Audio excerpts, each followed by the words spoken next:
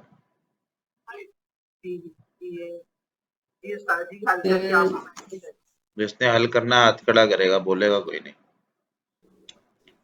ایک چانس ہے بس ایک بندے کے پاس. مہدیہ آ گئی بھائی، ہے تو پھر انعام لے جانا ہے نا. جی مہدیہ،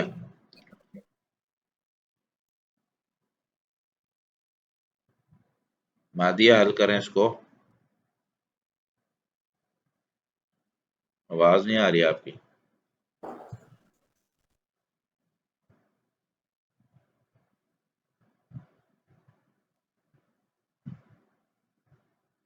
چلے مہدیہ کی آواز نہیں آ رہی.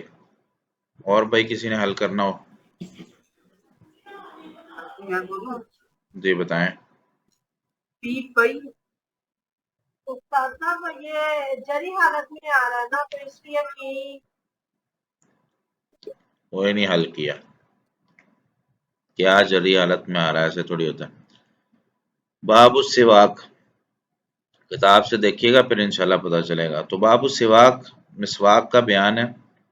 اس میں سیدنا عبداللہ بن عباس رضی اللہ تعالیٰ عنہ فرماتے ہیں بت عند النبی صلی اللہ علیہ وسلم فاستنى، میں نے نبی کریم صلی اللہ علیہ وسلم کے پاس رات گزاری تو انہوں نے مسواک کی. اس میں جو حدیث ہے سیدنا ابو بردہ رضی اللہ تعالیٰ عنہ اپنے رحمۃ اللہ علیہ اپنے والد سے روایت کرتے ہیں کہ اتیت النبی صلی اللہ علیہ وسلم، میں نبی کریم صلی اللہ علیہ وسلم کے پاس آیا. فوجدتہ یستن، تو میں نے آپ صلی اللہ علیہ وسلم کو وہاں پہ پایا کہ آپ صلی اللہ علیہ وسلم مسواک کر رہے تھے. بسواکن، ایک مسواک کے ساتھ، بیدی جو آپ صلی اللہ علیہ وسلم کے ہاتھ میں تھی. یقول او او، آپ صلی اللہ علیہ وسلم کے منہ سے آوازیں آ رہی تھی، آپ صلی اللہ علیہ وسلم یوں کر رہے تھے. اس کو کہتے ہیں اسماء اصوات. ٹھیک ہے، جب کسی چیز کو بیان کرنا ہو نا، جب ہم پوچھتے ہیں مثال کے طور پر کوا کیسے بولتا ہے، بکری کیسے بولتی ہے، گائے کیسے بولتی ہے، تو ہم بول کے بتاتے ہیں. اس کو کہتے ہیں اسماء اصوات، یعنی ہم اس کی زبان اور اس کا طریقہ کار جو ہے نا بولنے کا وہ بیان کر رہے ہیں. تو یہاں پر جو آواز نکل رہی تھی گلے کے اندر سے، آپ اتنا اندر تک مسواک کر رہے تھے کہ جب وہ حلق میں لگتی تھی تو آواز آتی تھی او او کی. وہ سواک فی فی ہی، اور مسواک جو ہے آپ صلی اللہ علیہ وسلم کے منہ میں تھی. تو یہ فی جو ہے نا، فی پہلا حرف جر ہے. دوسرا جو فی ہے یہ اصل میں فمن تھا اسماء ستہ مکبرہ میں سے. ٹھیک ہے، تو یہ اس کی جو اعراب ہے وہ حرفی ہوتا ہے. تو اسماء ستہ مکبرہ کا اعراب حرفی ہوتا ہے، یعنی حالت رفع میں واو کے ساتھ، حالت نصبی میں الف کے ساتھ، اور حالت جر میں یا کے ساتھ. تو اس وجہ سے یہ فمن، یہ فی ہی ہو گیا، اس کا میم حذف ہو جاتا ہے جب وہ جری یہ اس کا اعراب آتا ہے. کأنہ یتہوع، گویا کہ آپ صلی اللہ علیہ وسلم جو ہے نا کہہ کر رہے ہیں، یعنی جس طرح الٹی آتے ہوئے نہیں انسان کی حالت ہوتی، اس طریقے سے آپ صلی اللہ علیہ وسلم اتنا اندر تک منہ کی صفائی کر رہے تھے، دانتوں سے آگے پوری زبان حلق تک جا کے جو ہے نا مسواک آپ صلی اللہ علیہ وسلم کر رہے تھے. تو یہ مسواک کرنے کی ایک تو سنت اس میں پتہ چلی. دوسرا نبی کریم صلی اللہ علیہ وسلم کا طریقہ پتہ چلا کہ مسواک کیسے کرتے تھے، اور مسواک جو ہے وہ آپ صلی اللہ علیہ وسلم کے منہ میں تھی۔ اس سے یہ پتہ چلا کہ آپ صلی اللہ علیہ وسلم جو ہے نا وہ اکثر بیشتر مسواک کیا کرتے تھے۔ دوسری حدیث جو ہے وہ بھی مسواک کے حوالے سے ہے۔ عن حذیفہ رضی اللہ عنہ قال کان النبی صلی اللہ علیہ وسلم، بے شک سیدنا حذیفہ رضی اللہ تعالیٰ عنہ سے روایت ہے کہ نبی کریم صلی اللہ علیہ وسلم اذا قام من اللیل، رات کو جب کھڑے ہوتے یعنی رات کو جب بیدار ہوتے، یشوس فاہ بالسواک۔ اب یہ دیکھیں یہاں پہ پیچھے فی ہی تھا، یہاں پہ فاہ آ گیا، وہی اپنے منہ کو ملتے مسواک کے ساتھ، یعنی اپنے منہ میں مسواک اپنے دانتوں میں اچھے طریقے سے اس کو ملتے۔ تو یہ رات کو اٹھ کر مسواک کرنا بھی سنت ہے۔ کوئی پوچھے بھئی مسواک کس کس وقت کی جا سکتی ہے، تو آپ اس کو اوقات بتا سکتے ہیں۔ جی مریم پڑھیں۔ باب دفع السواك إلى الأكبر عن ابن عمر أن النبي صلى الله عليه وآله وسلم قال أراني أتسوق بسواك فجاءني رجلان أحدهما أكبر من الآخر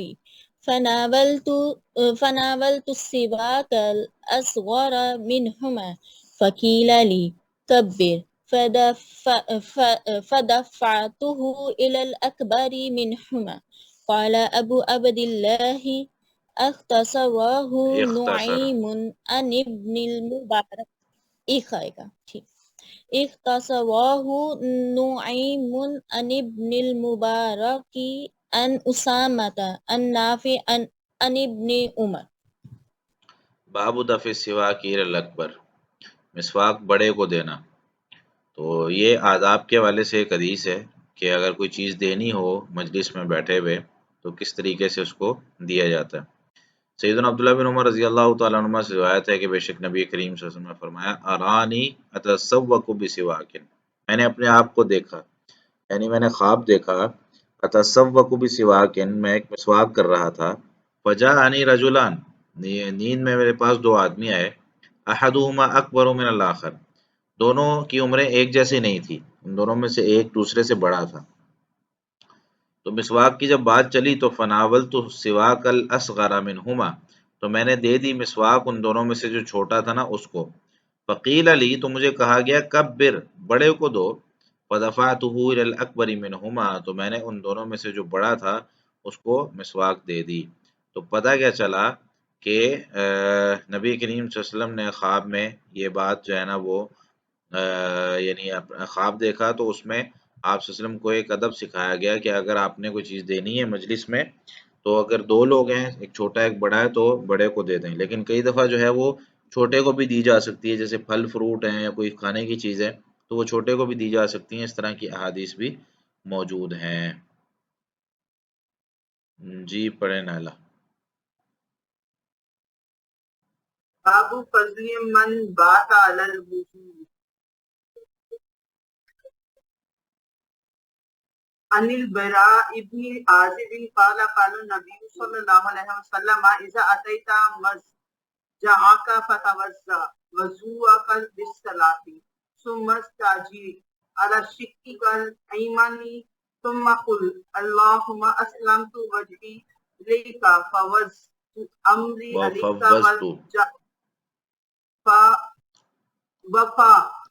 وفوضت امري اليك والجات الزخي اليك رغبة ورهبة اليك لا ملجأ ولا منجا منك اليك اللهم آمنت بكتابك الذي انزلت وبنبيك الذي ارسلت فإن مت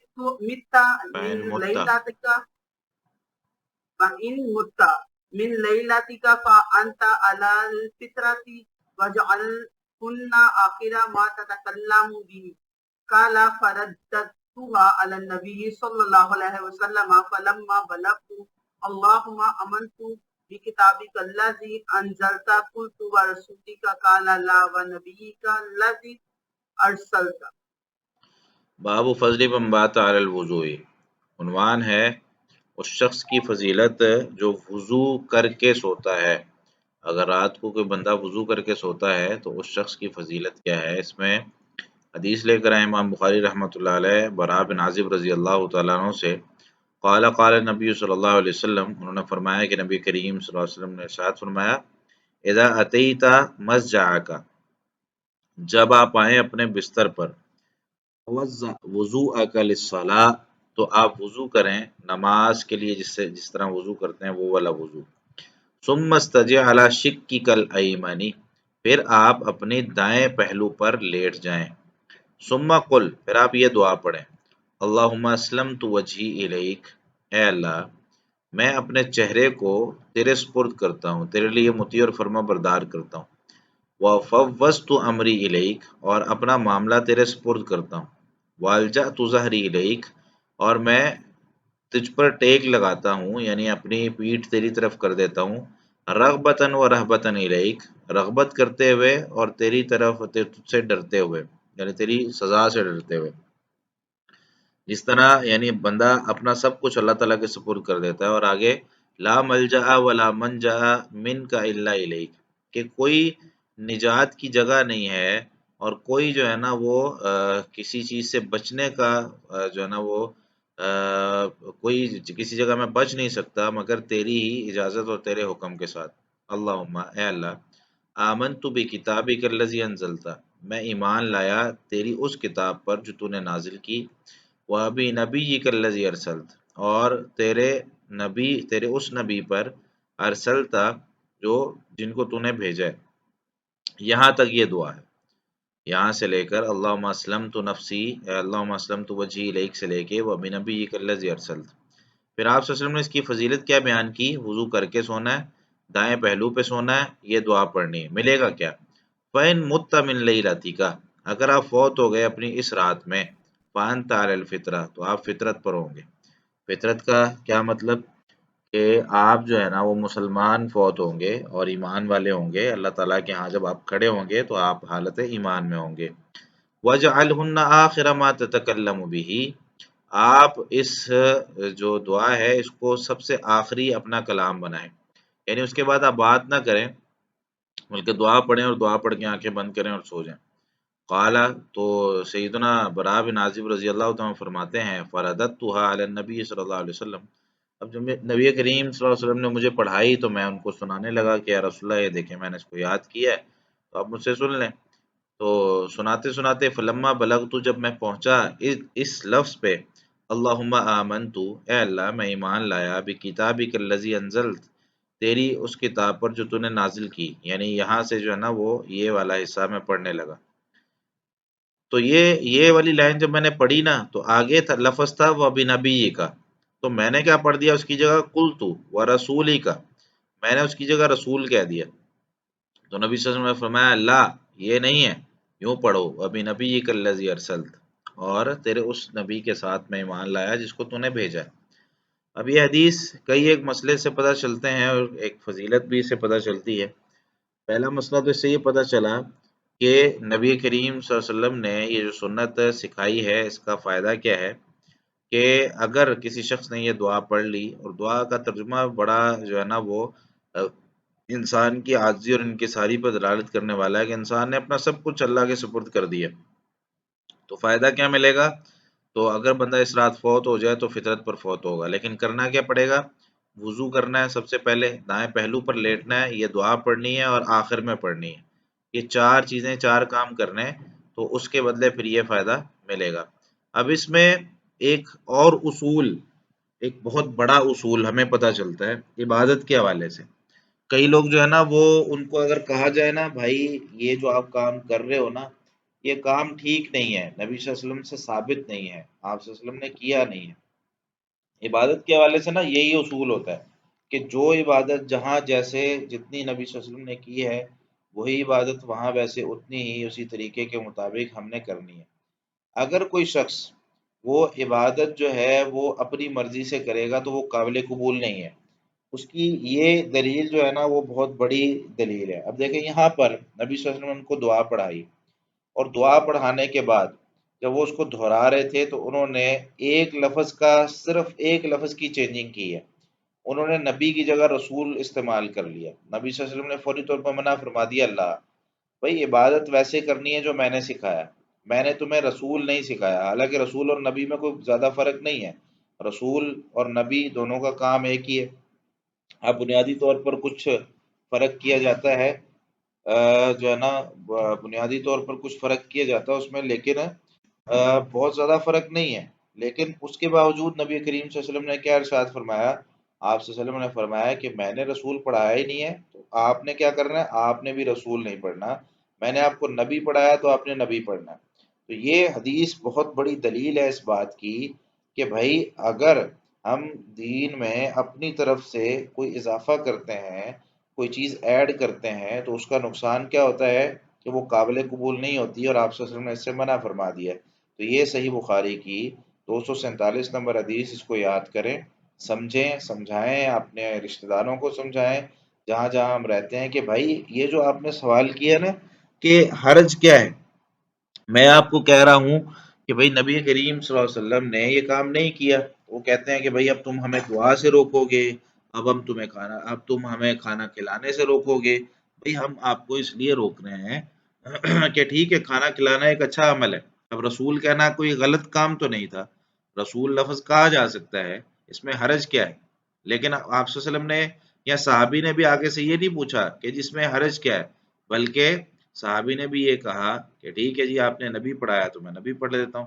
تو نبی اور رسول کوئی زیادہ فرق نہیں ہے، لیکن اور رسول لفظ بھی ٹھیک ہے، استعمال ہوتا ہے، لا الہ الا اللہ محمد رسول اللہ کلمے کے اندر شامل ہے، رسول کتنا اچھا لفظ ہے، کلمے میں شامل ہے، لیکن اس کے باوجود اعتراض یہ نہیں ہے کہ لفظ ٹھیک نہیں ہے، اعتراض یہ نہیں ہے کہ کھانا کھلانا ٹھیک نہیں ہے، اعتراض یہ نہیں ہے کہ یہاں پہ دعا کرنا ٹھیک نہیں ہے، اعتراض یہ ہے کہ میرے نبی صلی اللہ علیہ وسلم کا طریقہ یہاں پر ٹھیک، یعنی یہاں پر انہوں نے نہیں کیا۔ ٹھیک ہے، تو اس چیز کو مد نظر رکھتے ہوئے ہمیں اپنی زندگی گزارنی ہے کہ جو کام بھی نبی کریم صلی اللہ علیہ وسلم نے کیا ہے ہم نے وہ کرنا ہے، اور پوچھنا ہے کہ آپ صلی اللہ علیہ وسلم نے یہ کیا ہے کہ نہیں، اگر کیا ہے تو ٹھیک، نہیں کیا تو اس کو چھوڑ دیں، پھر وہ کام جو ہے نا وہ نہ کریں۔ ٹھیک ہو گیا؟ تو یہ ایک مسلمان کی زندگی کا اصول ہونا چاہیے۔ جی اسما پڑھیں۔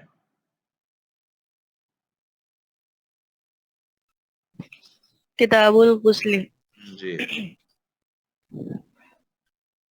وقوله تعالى وإن كنتم جنبا فاطهروا وإن كنتم مرضى أو على سفر أو جاء أحد منكم من الغائط أو لامستم النساء فلم تجدوا ماء فتيمموا صعيدا طيبا جی ایک ہی آیت ہے کہ بس بوجوه جی پڑھیں۔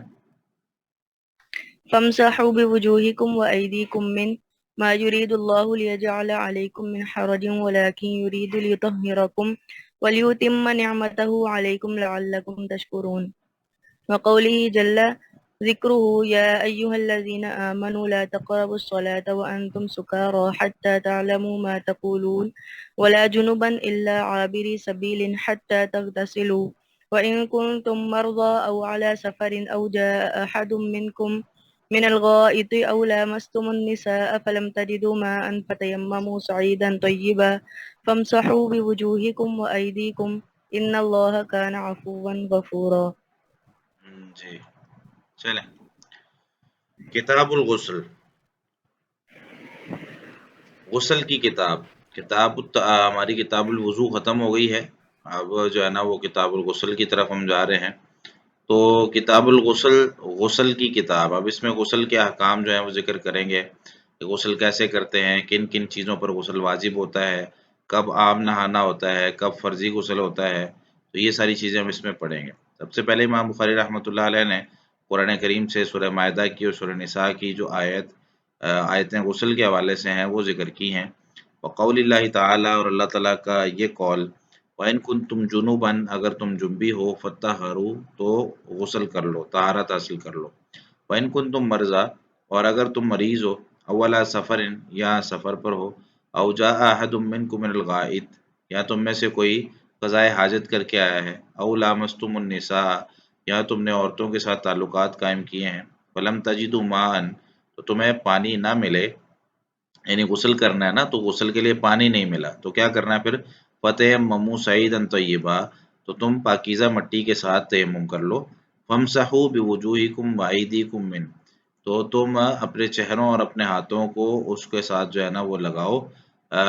ما یرید اللہ لیجعل علیکم من حرج، اللہ تعالیٰ تم پر تنگی نہیں کرنا چاہتے. ولیکن یرید لیطہرکم، لیکن وہ ارادہ کرتا ہے تاکہ وہ پاک کرے تم کو. ولیتم نعمتہ علیکم، اور تاکہ وہ مکمل کرے، پورا کرے تم پر اپنی نعمت کو. لعلکم تشکرون، تاکہ تم شکر کرو. دوسری آیت میں ہے یا ایھا الذین آمنوا، اے ایمان والو، لا تقربوا الصلاۃ وانتم سکارا، جب تم نشے کی حالت میں ہو نماز کے قریب نہ جاؤ. حتی تعلموا ما تقولون، حتیٰ کہ تم جان لو جو تم کہہ رہے ہو. یعنی یہ شروع میں تھا کہ جب ابھی شراب حرام نہیں ہوئی تھی، اس کو حرام کرنے کا جو ہے نا وہ پروسیس چل رہا تھا. طریقہ کار اسلام کا یہ ہے کہ اگر کوئی جو ہے نا وہ پرانی عادت ہو اور اس طرح کی عادت ہو جو لمبے عرصے تک چلنی ہے، تو اس میں کیا ہوتا ہے کہ اس میں آہستہ آہستہ اس کو روکا جاتا ہے. تو شروع میں اس طرح کی آیات نازل ہوئی کہ بھئی ٹھیک ہے اگر تم پی رہے ہو لیکن نشے کی حالت میں نماز کے قریب نہیں جانا. تو کئی لوگوں نے چھوڑ دی، کم کر دی، اور نماز تک نشہ نہیں اترتا تو اس کو جو ہے نا وہ چھوڑ دیں. تو یہ ایک طریقہ تھا. ولا جنوبن، نماز کے قریب نہیں جانا کس حالت میں؟ نشے کی حالت میں. اور دوسرا ولا جنوبن، اور جب تم جنبی حالت میں ہو تب بھی. الا عابری سبیل، جنبی حالت کئی ایک اعتبار سے ہوتی ہے، جنبی حالت کئی ایک اعتبار سے ہوتی ہے. تعلقات قائم کرنے سے بھی ہوتی ہے، احتلام ہو جائے تب بھی ہوتی ہے، حیض یا نفاس کا خون ختم ہو تو تب بھی جو ہے بندہ جو ہے نا وہ اس کی وہ حالت وہ ختم ہو جاتی ہے. تو ان ساری حالتوں میں یعنی ان حالتوں میں نماز کے قریب نہیں جانا. الا عابری سبیل، ہاں ایک صورت ہے، اگر کوئی رستہ ہے کسی کا مسجد سے گزرنے کا تو وہ گزر سکتا ہے، ٹھیک ہے. حتی تغتسلوا، ان تینوں حالتوں میں نماز کے قریب نہیں جانا. حتی تغتسلوا، یہ جنبی حالت کا اس کے ساتھ تعلق ہے کہ حتیٰ کہ تم غسل کر دو. اچھا اگر غسل نہیں کر سکتے، وَإِن كُنتُم مرضى، اگر تم مریض ہو، وَعَلَىٰ سَفَرٍ، یا سفر پر ہو، أَوْ جَاءَ أَحَدٌ مِّنكُم مِّنَ الْغَائِطِ، یا تم میں سے کوئی جو ہے نا وہ قضائے حاجت سے فارغ ہوا ہے، أَوْ لَامَسْتُمُ النِّسَاءَ، یا تم نے عورتوں کے ساتھ تعلقات قائم کیے ہیں، فَلَمْ تَجِدُوا مَاءً، تو تم پانی نہ پاؤ، فَتَيَمَّمُوا صَعِيدًا طَيِّبًا، تو تم اس سے پاکیزہ مٹی سے تیمم کر لو. فَامْسَحُوا بِوُجُوهِكُمْ وَأَيْدِيكُمْ، تو تم مسح کرو یعنی لگاؤ اس مٹی کو اپنے چہروں اور ہاتھوں پر. ان اللہ کان عفوا غفورا، بے شک اللہ تعالیٰ بہت درگزر کرنے والا، معاف کرنے والا ہے. تو ان دونوں آیتوں سے پتہ یہ چلا کہ غسل کرنا جو ہے وہ ان صورتوں میں ضروری ہے. قرآن کریم میں غسل کا حکم ہے باقاعدہ، اور ان صورتوں میں غسل کرنا ضروری ہے. اور بھی کچھ چیزیں ہیں وہ آگے انشاءاللہ ذکر ہوں گی. جی نازیہ پڑھیں. باب الوضو قبل الغسل. جی عن عائشة زوج النبي صلى الله عليه وسلم ورضي عنها أن النبي صلى الله عليه وسلم كان إذا اغتسل من الجنابة اذا بدأ اغتسل، فغسل. إذا اغتسل من الجنابة بدأ فغسل يديه ثم يتوضأ كما يتوضأ للصلاة ثم يدخل أصابعه في الماء فيخلل بها أصول الشعر ثم اصول يصب شعره. على رأسه. أصول الشعر، اچھا میں اپنی بک سے پڑھی تھی، اس میں یہ لکھا تھا.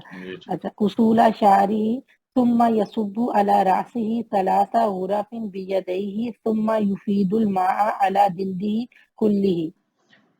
اچھا اس میں نا کئی دفعہ میں اگر غلطی نکالتا ہوں، چھوٹی موٹی چیزیں میں ویسے ہی چھوڑ دیتا ہوں. ایک آدھی لفظ کی غلطی ہے، لفظ کی مطلب زبر زیر کی کوئی غلطی ہو گئی ہے جس سے کوئی ترجمے میں فرق نہیں آ رہا، تو وہ میں جانے دیتا ہوں، کوئی اس میں ایشو نہیں ہے. لیکن کچھ اس طرح کے ہوتے ہیں جیسے ابھی اس میں ضمیر ہی نہیں پڑھی آپ نے، یا یہ جو ایک جواب ہوتا ہے نا جی میرے پاس لکھا ایسے ہوا ہے، تو ایک طالب علم جو ہوتا ہے نا وہ یہ جواب نہیں دیتا. وہ کوئی بھی لفظ پڑھ رہا ہوتا ہے تو اس کے پیچھے بھی لاجک ہونی چاہیے کہ یار لفظ ایسے ہے بھی کہ نہیں. اگر تو لفظ ویسے ہے تو ٹھیک ہے، کیونکہ یہ جو ہے نا بہت بڑا ہمارا مسئلہ ہے کہ ہمارا جو بہت ساری کتابیں ہیں نا مکتبات جو چھاپتے ہیں تو وہ بہت سارے مکتبات وہ صرف بزنس کے لیے کتاب چھاپتے ہیں، وہ اس کی تحقیق مکمل کرنا، اس کے اعراب صحیح لگانا، پروف ریڈنگ اس کی اچھے سے کرنا، یہ اس کا اہتمام بہت زیادہ نہیں کیا جاتا۔ تو اس کی وجہ سے نقصان یہ ہوتا ہے کہ ہمارے جو لوگ اردو کتابوں سے یا جو ہے نا وہ اس طرح کی کتابوں سے بغیر سیکھے اور بغیر عربی گرامر کے اور بغیر جو ہے نا بیسک نالج لیے وہ علم حاصل کرتے ہیں، تو وہ پھر آگے بیان کر رہے ہوتے ہیں۔ تو اسی وجہ سے تو کہتے ہیں کہ استاد بہت ضروری ہے علم حاصل کرنے کے لیے، استاد بہت ضروری ہے، اور جس کا استاد نہیں ہے وہ ظاہر سی بات ہے پھر کہیں نہ کہیں آ کے غلطی کرتا ہے، گمراہ ہوتا ہے، لفظ غلط پڑے گا یا ترجمہ اگر کسی حدیث کا غلط چھپ گیا ہے اس نے غلط ہی بیان کر دینا ہے۔ تو ایسے بہت سارے مسائل ہمارے معاشرے میں ہوتے ہیں، جب کوئی شخص استاد کے بغیر پڑھتا ہے تو اس کا یہ نقصان ہوتا ہے۔ چلتے ہیں باب الوضوء قبل الغسل، غسل سے پہلے وضو کرنا۔ اب امام بخاری رحمۃ اللہ علیہ مختلف حدیثیں لائیں گے، یا حدیث ایک ہی ہوگی، اس پر جو ہے نا عنوان مختلف ہوں گے۔ تو غسل سے پہلے وضو کرنا چاہیے، یہ بات ہو رہی ہے فرضی غسل کی۔ عام نہانا، مثال کے طور پر کوئی شخص سفر سے آیا ہے، وہ نہانا چاہتا ہے، اس پر کوئی مٹی پڑی ہوئی ہے یا ویسے تھکان ہے یا گرمی کی وجہ سے کوئی نہانا چاہتا ہے، تو اس میں وہ وضو ضروری نہیں ہے۔ وہ عام طور پہ بندہ جو ہے نا وہ ٹھیک ہے، شاور کے نیچے یا جو ہے نا وہ بالٹی سے ٹب سے کسی بھی چیز سے وہ نہا سکتا ہے، اس میں کوئی ایشو نہیں ہے۔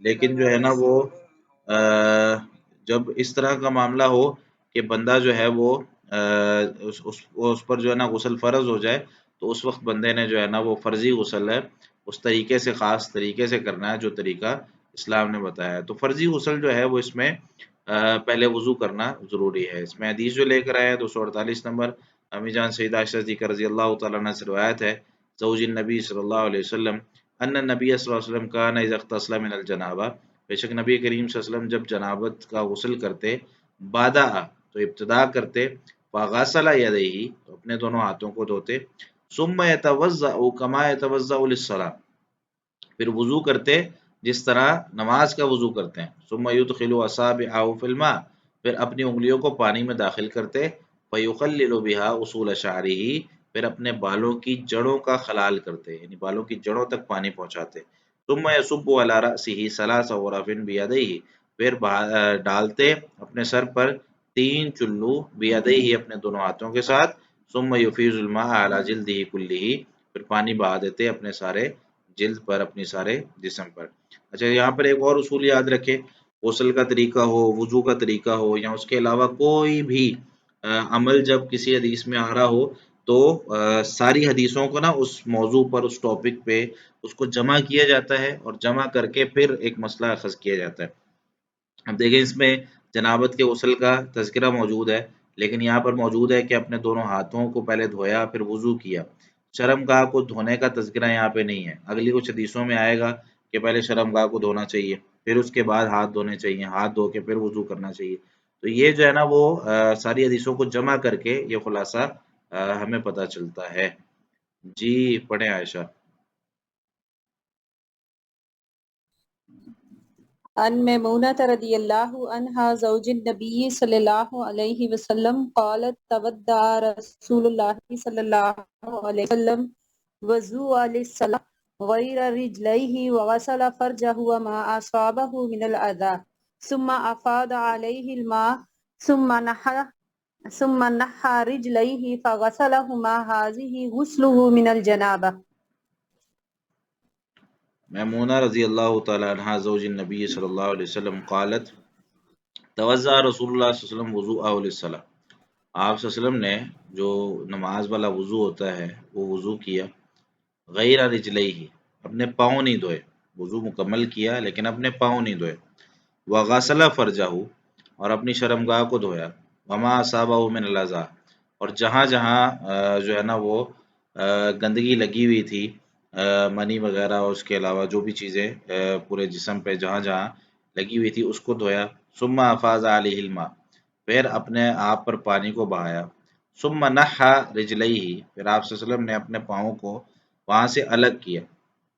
یعنی اس دور میں کیونکہ واش روم جو ہے نا وہ اس طرح کے نہیں تھے کہ جس میں کوئی اونچی جگہ ہو یا پکا جو ہے نا وہ فرش ہو، اس میں کیا ہوتا تھا کہ جہاں غسل کیا جا رہا ہے نا وہاں پہ کچھ پانی اکٹھا بھی ہو جاتا تھا، کیچڑ بھی جمع ہو جاتا تھا، تو پاؤں ظاہر سی بات ہے اگر پہلے ہی دھو لیے جائیں تو وہ بعد میں بھی گندے ہونے، تو وہاں سے نا لاسٹ میں دوسری جگہ ہٹ کے جہاں پہ کیچڑ نہیں ہوتا تھا تو وہاں پہ اپنے پاؤں دھو لیتے تھے، فغسلہما تو ان دونوں کو دھویا، حاجی غسل من الجنابہ، تو فرماتی ہیں کہ یہ آپ صلی اللہ علیہ وسلم کا جنابت کا غسل تھا۔ اب دیکھیں پچھلی حدیث جو ہے وہ عائشہ رضی اللہ تعالیٰ عنہا سے تھی، انہوں نے جیسے دیکھا انہوں نے ویسے بیان کر دیا، میمونہ رضی اللہ تعالیٰ عنہ نے جیسے دیکھا ویسے بیان کر دیا، تو ساری حدیثوں کو جمع کر کے پھر ایک مسئلہ نکلتا ہے کہ جی ٹوٹل غسل کا طریقہ یہ ہے۔ تو اس حدیث سے پتہ چلا کہ آپ صلی اللہ علیہ وسلم نے وضو بھی کیا، لیکن وضو میں پاؤں نہیں دھوئے، ٹھیک ہے، مکمل وضو نہیں کیا، اور پھر جو ہے نا یہ اس میں ترتیب اس طرح نہیں ہے، یعنی وضو پہلے کیا پھر شرمگاہ کو دھویا، نہیں، پہلے شرمگاہ کو دھویا، اس کے بعد جو ہے نا وہ وضو کیا نماز والا، اور اس کے بعد جو ہے نا وہ آخر میں پاؤں دھوئے ہیں، یہ طریقہ تھا۔ جی پڑھیں نالا۔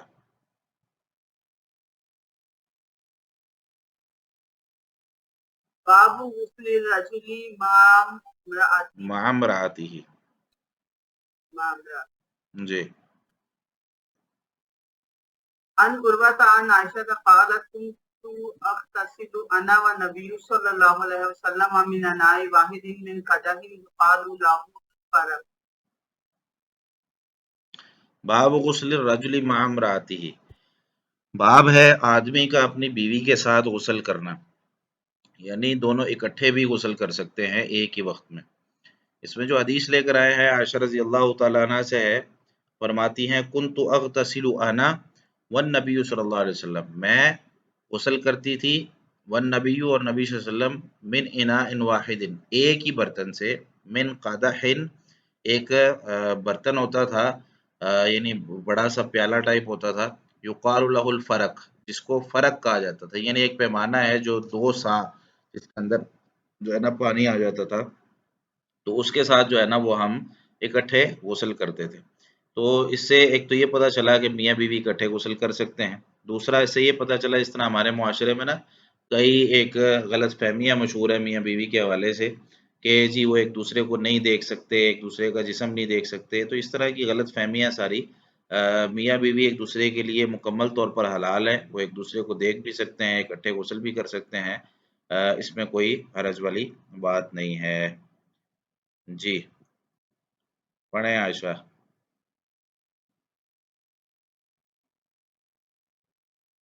جی وعنہا رضی اللہ عنہا انہا سئلت، یہ کدھر ہے؟ یہی والی ہے نا، یہ نہیں ہے۔ باب الغسل بسعا ونحوی۔ جی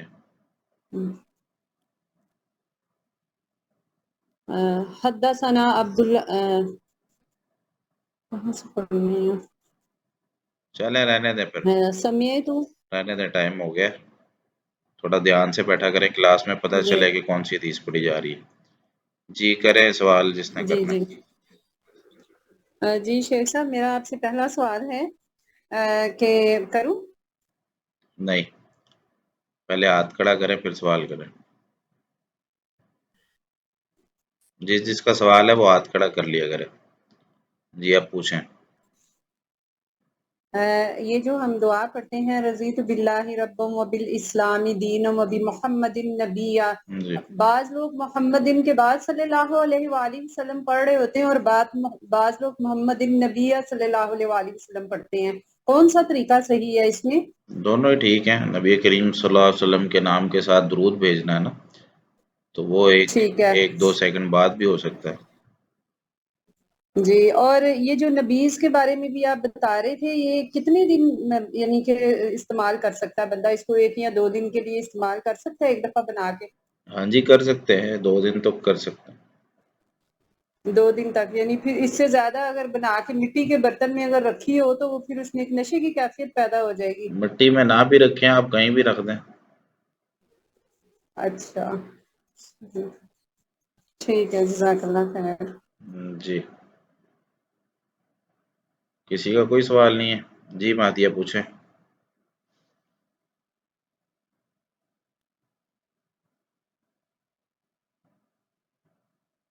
مہدیہ آپ کا نا مائک نہیں لگا ہوا یا مائک لگا ہوا ہے، آپ نے ہینڈ فری لگائی ہوئی ہے، آپ کی آواز آ ہی نہیں رہی۔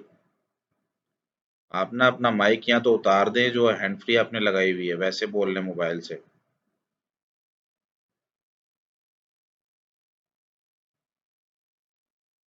Recording stopped. جی عائشہ پوچھیں. شیخ صاحب یہ ہمارا ایک گروپ ہے صوت الحکمہ، وہاں پہ صبح و شام کے اذکار بھیجے جاتے ہیں، صحیح. تو وہاں پہ دعا ہے جیسے صبح کی اللہم بکا اصبحنا و بکا امسینا و بکا نحیا و بکا نموت و الیک النشور، جی یہاں صبح کے تو ٹھیک آتا ہے، لیکن جو ان کی شام کے اذکار آتے ہیں تو وہ اس میں بھی یہی لگاتے ہیں الیک النشور، جبکہ ہم نے سعودیہ میں جب اذکار یاد کیے تھے تو شام کے اذکار میں الیک المصیر آتا ہے، جی اللہم بکا امسینا و بکا اصبحنا و بکا نحیا و بکا نموت و الیک المصیر، لیکن وہ ادھر گروپ میں کچھ ایک دو لوگوں کو اس کے بارے میں معلوم تھا، تو وہ انہوں نے جو اذکار بھیجتی ہیں ان سے یہ بات تھی تو وہ ناراض ہو رہی تھی، کہتی نہیں شیخ صاحب جو ہیں وہ نہیں، انہوں نے غلطی نکالی تو آپ لوگ بھی نہ نکالیں، ادھر ہی لیکن نشور ہی آتا ہے، تو آپ ذرا بتا دیں کہ کیا آتا ہے شام کے اذکار میں، یا کوئی یعنی کہ مذائقہ نہیں، دونوں طریقے سے پڑھا جا سکتا ہے؟ اس میں جو ہے وہ دونوں طرح ہی الفاظ آئے ہیں، الیک النشور بھی ہے اور الیک المصیر بھی ہے. ٹھیک ہے، ترمذی جی اور ابو ٹھیک ہے، داود میں یعنی ہے. دونوں پڑھ سکتے ہاں ہیں. جی، تو اس وجہ سے کوئی چلیے ٹھیک ہے، مسئلہ نہیں ہے. جزاک اللہ خیر. جی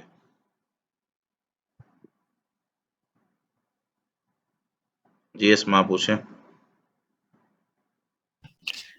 السلام علیکم استاد صاحب. وعلیکم. میرا سوال ہے کہ انسان اللہ تعالیٰ سے دعائیں کرتا ہے، جی. اچھی دعائیں کرتا ہے، یعنی کسی کے نقصان کے لیے نہیں کرتا، ہوں. اپنی دنیا اور آخرت کی بھلائی کے لیے کرتا ہے، جائز خواہشات کرتا ہے. ہوں. لیکن اگر ان سب سے اللہ تعالیٰ تو انسان کے بارے میں بہتر جانتے ہیں جو بھی کرتے ہیں، ہوں. لیکن ظاہر ہے انسان ہے وہ اگر اس سے کچھ الٹ ہوتا ہے، مطلب دیکھتا ہے جو کچھ خواہش کی تھی، بہت دعائیں اللہ سے کی تھیں، ہوں. تو اس کو پھر کیا مطلب سمجھنا چاہیے، آزمائش سمجھنا چاہیے یا کسی گناہ کی سزا سمجھنا چاہیے؟ بہت ساری وہ چیزیں اس مطلب میں ہو سکتی ہیں. دیکھیں ایک بندے کو نا اصل میں نا پہلے کانسیپٹ یہ والا کلیئر کر لیں کہ اگر اللہ تعالیٰ دنیا میں ہر بندے نے جو دعا کی ہے نا اس کی دعا کے مطابق اس کو دینا شروع کر دینا تو دنیا میں ویسی فساد پھیل جائے گا. ٹھیک ہے، تو اس جی وجہ سے نا ہمیں یہ کوشش کرنی چاہیے کہ ہم یہ جو ہے نا وہ اپنا عقیدہ بنائیں. مثال کے طور پر اس کی مثال یوں لے لینا کہ آپ لوگوں کے پاس ایک ہی کوئی چیز، ایک گھر ہے. ٹھیک ہے، جو ایک گھر جی ہے وہ اب 10 لوگوں نے خواہش کر دی ہے، 10 لوگوں نے دعا کر دی ہے کہ یا اللہ مجھے یہ والا گھر چاہیے، اس گلی کے کونے پہ جو سب جی سے پہلا گھر ہے مجھے یہ چاہیے. اب 10 لوگوں کی 10 کے 10 کی دعا تو نہیں نا قبول ہو سکتی. ٹھیک ہے، 10 لوگوں کی دعا قبول ہو جائے گی، سب کو اس کا مالک بنا دیا جائے گا، وہ کیسے رہیں گے وہاں پہ؟ تو مشکل ہے ان کے جی لیے. اسی طریقے سے کئی دفعہ اس طرح ہوتا ہے کہ ہر بندے کو نا اللہ تعالیٰ نے اس کے مقام کے لحاظ سے اور اس کی فطرت کے لحاظ سے اللہ تعالیٰ نے رکھا ہوا ہے. جیسے مثال کے طور پر اگر ہر بندہ یہ چاہے جی میں انجینئر بن جاؤں، اس نے دعا کی ہے کہ اللہ مجھے اتنا مال مل جائے، تو ظاہر سی بات ہے کوئی بلڈنگ مکمل ہی نہیں ہوگی. بلڈنگ میں اب الیکٹریشین بھی چاہیے، بلڈنگ کے اندر جو ہے نا وہ پلمبر بھی چاہیے، بلڈنگ کے اندر مزدور اور مستری بھی چاہیے. اور ظاہر سی بات ہے مزدور وہ بنے گا جو کہ جس کو پیسوں کی ضرورت ہے. ٹھیک ہے، اب مجھے پیسوں کی ضرورت ہی نہیں ہے، میری تنخواہ مثال کے طور پر ایسی اچھی ہے کہ میرا گھر آرام سے چل سکتا ہے، تو میں کیوں اپنے آپ کو جو ہے نا وہ بناؤں مزدور، کہ میں اتنی محنت اور مشقت کروں جب مجھے آسانی کے ساتھ پیسے مل رہے ہیں. سمجھ آ رہی بات کی؟ تو پھر دنیا جی سے جی مزدور جی طبقہ ختم ہی ہو جائے گا. سب نے دعا کر دی جی مجھے تو امیر بننا ہے، تو امیر بن کے سارے سب کی دعائیں قبول ہو گئی، تو یہ حکمت کے بھی منافی ہے. اسی طریقے سے کئی دفعہ جی جو ہے نا وہ دعا اللہ تعالیٰ کسی کی قبول نہیں کرتے کیونکہ اس کا نقصان زیادہ ہو رہا ہوتا ہے. جیسے مثال کے طور پر فرعون کو اللہ نے مال دیا تو وہ متکبر بن گیا، وہ کہنے لگا انا ربکم الاعلی. ٹھیک ہے، تو کسی کو بادشاہت ملتی ہے، کسی کو وہ مقام ملتا ہے، تو بندہ جو ہے نا وہ اپنے آپے سے باہر ہو کے کسی دوسری مخلوق کوئی دوسرا جو ہے نا وہ بن جاتا ہے کوئی دوسرا، تو اس میں نقصان زیادہ ہوتا ہے. تو اس لیے یہ بھی بندے کو جی سوچنا چاہیے کہ یار اور اللہ تعالیٰ نے پوری انسانیت کو بنایا ہے، تو میرے علم میں ہوتا ہے کہ میں اکیلا وہاں پہ ہوں، اور میں نے اکیلے نے اپنا یہ بندوبست کرنا ہے. لیکن اللہ تعالیٰ کی حکمت یہ ہوتی ہے کہ اللہ تعالیٰ نے کو 500 لوگ، 1000 لوگ، یا جتنے بھی وہاں پہ معاشرے کے لوگ ہوتے ہیں، ان سب کے حوالے سے فیصلہ کرنا ہوتا ہے نا. ٹھیک ہے، جی تاکہ سارے لوگوں کو جو ہے نا وہ فائدہ ملے، سارے لوگوں کو جو ہے نا وہ معاملات اس کے صحیح چلیں. یہ نہ ہو کہ ایک چیز ایک بندے نے خواہش کی ہوئی ہے تو اس سے جو ہے نا وہ دوسرا جو ہے نا وہ نقصان میں آ جائے. جیسے مثال کے طور پر اب پانی جا رہا ہے ایک طرف سے، ایک بلڈنگ ہے، ایک ٹینکی لگی ہوئی ہے ایک سوسائٹی میں، وہاں سے نا پانی آ رہا ہے اور وہ پانی آگے جو ہے نا وہ 200 گھروں میں جاتا ہے. اب جو پہلے گھر والا ہے نا وہ یہ کہتا ہے کہ یار مجھے نا آج کوئی 200 ٹن پانی چاہیے. اس نے دعا کر دی صبح صبح، اب سارا 200 ٹن پانی اس کو مل گیا تو آگے 199 گھر والے کیا کریں گے؟ سمجھ آ رہی بات؟ تو اس لیے یہ بہت ضروری ہے کہ، اور کئی دفعہ آزمانے کے لیے بھی ہوتا ہے. نبی صلی اللہ علیہ وسلم نے فرمایا نہیں کہ دعا جو ہے نا ضائع نہیں ہوتی. دعا 3 چیزوں میں سے ایک چیز لازمی ملتی ہے. مسند احمد کی حدیث ہے، یہاں تو ہم نے جو مانگا ہے فوری طور پر مل جائے گا، اگر وہ نہیں ملا تو جتنی میں نے دعا کی تھی اتنا جو مجھ پر کوئی مشکل اور پریشانی آنے والی تھی وہ ختم ہو جائے گی. اور اگر یہ بھی نہ ہوا تو آخرت میں تو ذخیرہ ہوگی، اس کا اجر ملنا ہے، ثواب ملنا ہے. تو صحابہ نے کہا یا رسول اللہ اذن نکثر، پھر تو ہم زیادہ دعا کریں گے. تو نبی صلی اللہ علیہ وسلم نے فرمایا اللہ اکثر، اللہ اس سے بھی زیادہ دینے والا ہے، تم جتنی مرضی دعائیں کر لو. تو سمجھ آ گئی ہوگی امید ہے بات. جی ٹھیک ہے. ہاں، جزاکم کئی اللہ۔ دفعہ آزمائش کے لیے بھی ہوتا ہے کہ بندے کو آزمایا جا رہا ہوتا ہے کہ دیکھتے ہیں کتنا کو صبر کرتا ہے، توڑ کے تو نہیں جاتا مجھے. تو یہ چیزیں بھی ہوتی ہیں. جی چلیں. صحیح استاد صاحب، ایسا بھی کبھی کبھی لگتا ہے کہ شاید اللہ تعالیٰ ناراض ہوں یا کوئی اس طرح کا کوئی ہاں، گناہ اس ہو میں تو گیا ہو ظاہر سی جس کی بات ہے، توبہ کرتے رہیں نا، توبہ کرتے رہیں، استغفار کرتے رہیں، اللہ تعالیٰ سے دعائیں کرتے رہیں. مومن نا امید نہیں ہوتا. نبی صلی اللہ علیہ وسلم نے فرمایا کہ ادعوا اللہ وانتم موقنون بالاجابہ، اللہ تعالیٰ سے دعا کرو کہ تمہیں قبولیت کا یقین ہو. ٹھیک ہے، اس کے ساتھ کرتے رہو. ہاں، اللہ تعالیٰ سے دعا کرتے رہو، ایک وقت آئے گا کہ اللہ تعالیٰ راضی ہو جائے گا. اور جب وہ چیز، اللہ تعالیٰ سے دعا بھی ایسے کرو نا کہ اللہ یہ چیز میرے لیے بہتر اگر ہے تو مجھے عطا کر دے، بہتر نہیں ہے تو بہتر بنا کر عطا کر دے. ٹھیک ہے، جتنی بہتر ہے اتنی عطا کر دے.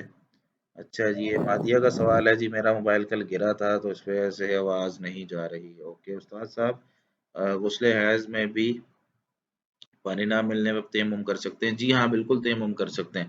جب بھی غسل واجب ہو کسی بھی طریقے سے ہو تو پانی نہیں ملا تیمم کر سکتے ہیں، یا پانی استعمال نہیں کر سکتے، کوئی مریض ہے، بیمار ہے، سردی بہت زیادہ تھی اور پانی گرم کرنے کے لیے ملا ہی نہیں ہے کوئی چیز، اور غسل بھی ظاہر سی بات ہے اب کرنا ہے، تو اس میں بھی جو ہے نا وہ بندہ تیمم کر سکتا ہے. اور وہی طریقہ ہے جو ہاں جی، طریقہ وہی نہیں، طریقہ جو ہے نا وضو کا نہیں ہے تیمم میں، آگے تیمم کا طریقہ آئے گا انشاءاللہ. تو اس میں یہ ہوتا ہے کہ اپنے ہاتھوں کو زمین پہ ماریں، یعنی مٹی پہ ماریں، اور اس کو جھاڑ کے اپنے چہرے پہ اور ہاتھوں کے بیک سائڈ پہ مار دیں. ٹھیک ہے، تو یہ ہوتا ہے اس کا طریقہ. جی، اور کسی کا کوئی سوال ہے؟ استاد صاحب، جی جمعے کے دن جو غسل ہے وہ اس طرح مطلب فرضی غسل کی طرح ہاں ہوگا جی، یا ویسے ہی؟ جمعے کے دن کا غسل، عید کے دن کا غسل، ٹھیک ہے، میت کا غسل، ایسے ہی حیض کے بعد، نفاس کے بعد، ٹھیک ہے، اسی طریقے سے میاں بیوی کے تعلقات کے بعد، احتلام کے بعد، یہ سارے موقعوں پر جو غسل ہے وہ فرض والا غسل ہے. ٹھیک ہے، جس کو فرضی غسل کہتے ہیں. باقی اس کے علاوہ نہانا ہے، گرمی ہے یا جو ہے نا وہ ویسے ہی فریش ہونے کے لیے، تو وہ ہم عام نہا سکتے ہیں. لیکن ان صورتوں میں، سب صورتوں میں ہمیں فرضی غسل کرنا ہے. جی عائشہ. جی شیخ صاحب کوئی ایسی دعا بتا دیں کہ جس کو پڑھیں اور اللہ تعالیٰ عمرے کی سعادت جو ہے وہ جب دل چاہے نصیب فرما دے. ہے کوئی ایسی دعا؟ ہاں جی ہے. پلیز وہ بتا دیں. اے اللہ، یاد کریں، اے اللہ، اے اللہ، بلکہ اس کو یوں کہیں، اے ہمارے پیارے اللہ، اے ہمارے پیارے اللہ، ہم لوگ ہم لوگ جتنے بھی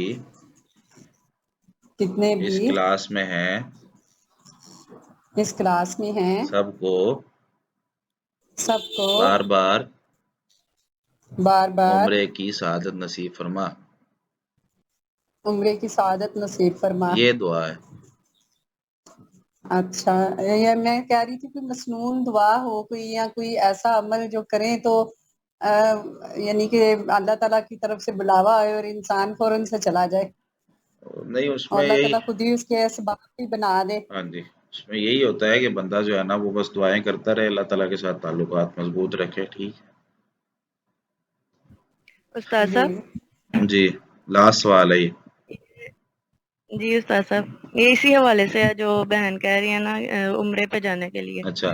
وہ قاری ابراہیم صاحب کے بیٹے ہیں عمر ابراہیم، جی جی. ان کا ایک پیغام چینل پہ تھا اور ان کی گفتگو تھی، اس میں بتا رہے تھے کہ یہ ایک دو آیت ہے وہ صحیح. تشہد کے آخر میں پڑھنے سے جو ہے نا اللہ تعالیٰ ایک سال میں 2 بار بھی بلا سکتے ہیں. وہ آیت انہوں نے بتائی تھی، وَقَالُوا حَسْبُنَا اللَّهُ سَيُؤْتِينَ اللَّهُ مِن فَضْلِهِ وَرَسُولُهُ إِنَّا إِلَى اللَّهِ رَاغِبُونَ. یہ کہہ رہے تھے اس آیت کا ورد کریں تو مطلب یہ ہو سکتا ہے اس طرح. دیکھیں یقین جو ہوتا ہے نا، یقین تو یقین کے ساتھ تو سب کچھ مل سکتا ہے. ٹھیک ہے، وہ آپ کا اس آیت پہ ہو یا کسی آیت پہ ہو، وہ سورہ اخلاص پہ بھی ہو جائے یا اس کے بغیر بھی ہو جائے. ٹھیک ہے، آپ بیٹھے ہوئے اردو میں جو میں نے ابھی دعا بتائی ہے وہی کر لیں. تو یقین جس جی کا ہوگا ظاہر سی بات ہے وہ چاہے 10 دفعہ چلا جائے اس میں کوئی ایشو نہیں ہے. ٹھیک ہے، تو ان کو اللہ جی تعالیٰ نے اگر دیا ہے تو آپ دیکھ لیں، لیکن اس آیت کا تعلق اس کے ساتھ کوئی ہے نہیں. یعنی نبی صلی اللہ علیہ وسلم نے ایسا بتاؤ کہ یہ آیت پڑھو تو چلے جاؤ، وہ ٹھیک ہے، ان کا اپنا تجربہ ہے، اپنا یقین ہے. ٹھیک ہو گیا جی. جی جی. چلو جزاکم اللہ خیرا. السلام